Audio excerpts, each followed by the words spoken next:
You ever notice how the air changes around someone when they're nearing the end of their journey? It's like time itself starts whispering, not loudly, not with drama, just a subtle shift. A pause between footsteps, a glance that lingers a second too long.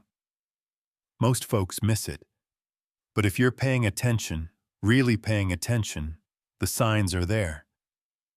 Now, I'm not talking about sudden collapses or dramatic hospital scenes.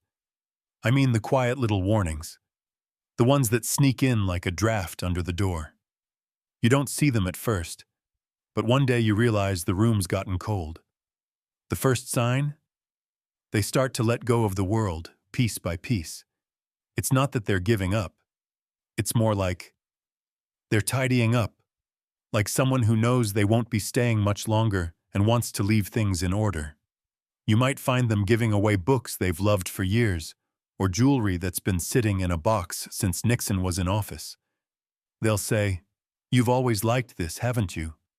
and press it into your hand with a smile that says more than words ever could. It's not about clutter. It's about closure. Memory becomes legacy. Second, the appetite fades. And no, I don't mean just pushing away Aunt Clara's tuna surprise. I mean food just stops mattering.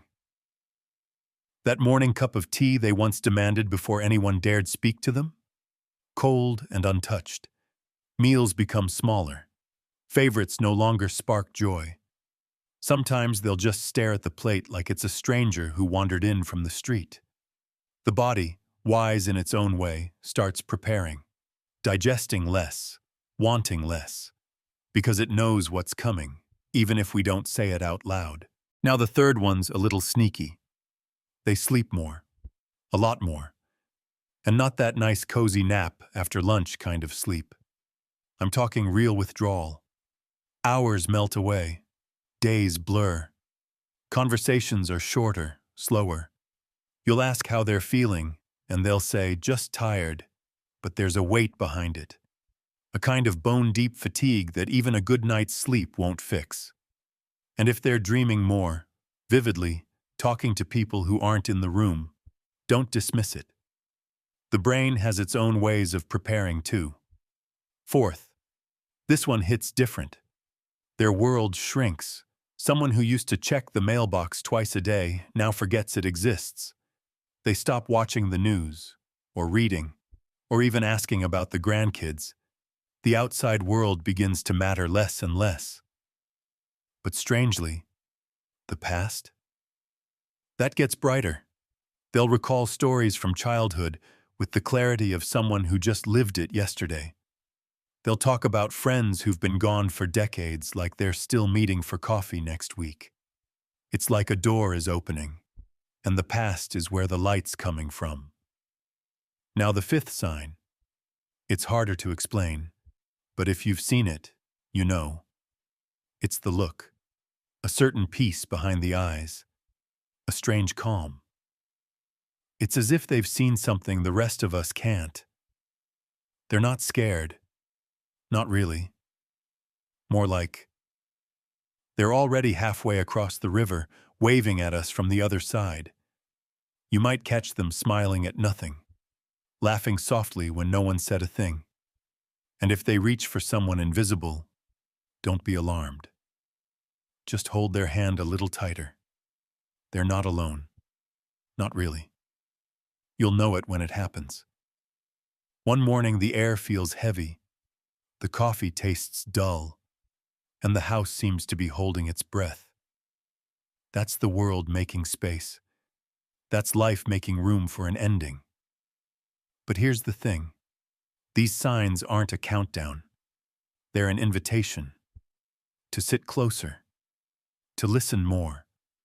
To ask the questions you've been too shy to ask. To say the things you always meant to say but never found the moment.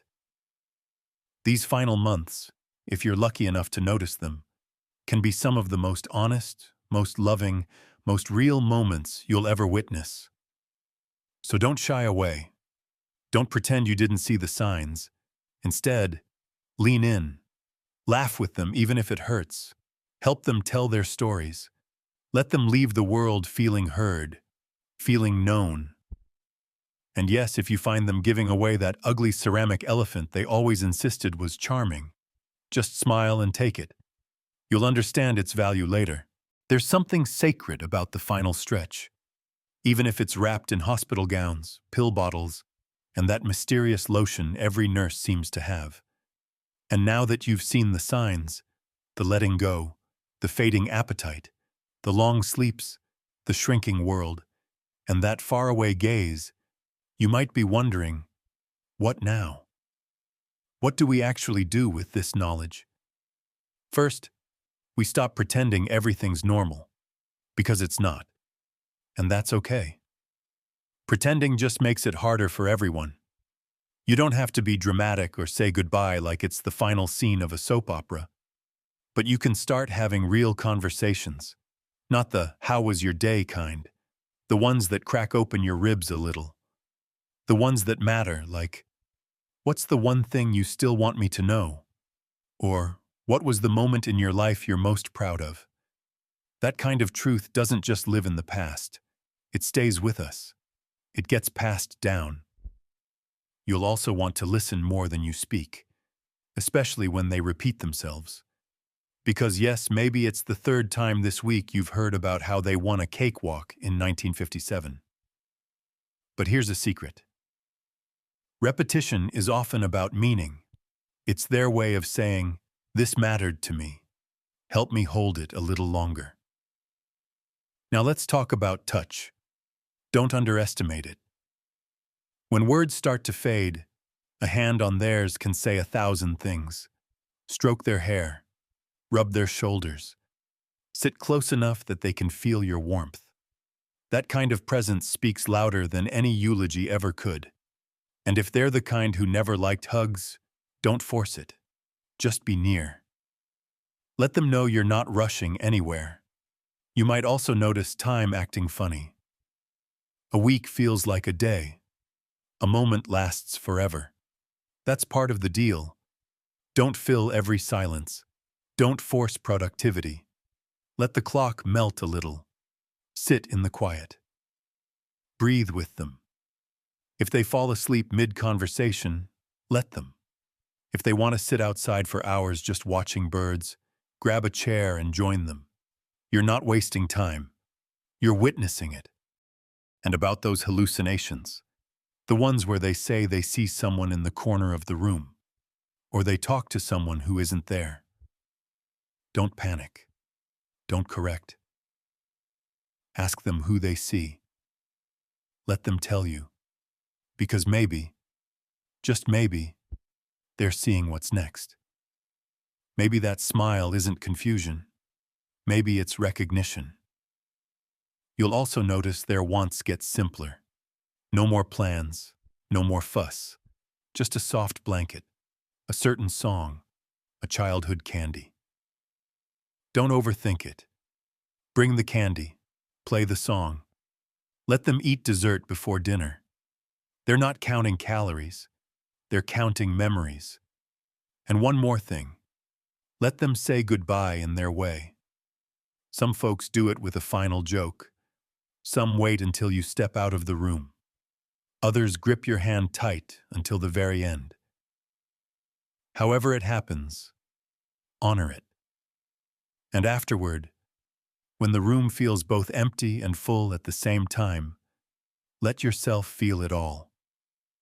Don't rush to be strong. Cry in the kitchen. Laugh at an old voicemail. Sit on their side of the bed, even if it creaks. That's grief doing its strange, beautiful work. You might wonder if you did enough, if you missed something, if they knew how much you loved them.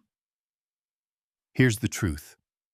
If you showed up, if you listened, if you held their hand and let them go in peace, then yes, you did enough, more than enough.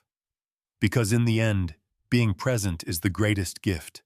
Not just for them, but for you too. It teaches us how to live, how to love, and how to let go with grace. And if you made it this far, maybe you're one of the brave ones. So here's what I'll say to you. Take care of the stories they leave behind. Don't let them fade. And if you're feeling alone in this, you're not. We've all got someone we're missing. Someone whose memory still lives in the folds of a blanket or the sound of a song. So if this reminded you of someone you've loved, drop their name in the comments, or the city they're from, or just say, I remember. And if you're new here and want more honest talk like this, don't just keep scrolling. Hit that subscribe button and stick around. We talk about real life here, the kind that matters. Now go ahead. Keep the ugly ceramic elephant. They'd have wanted it that way.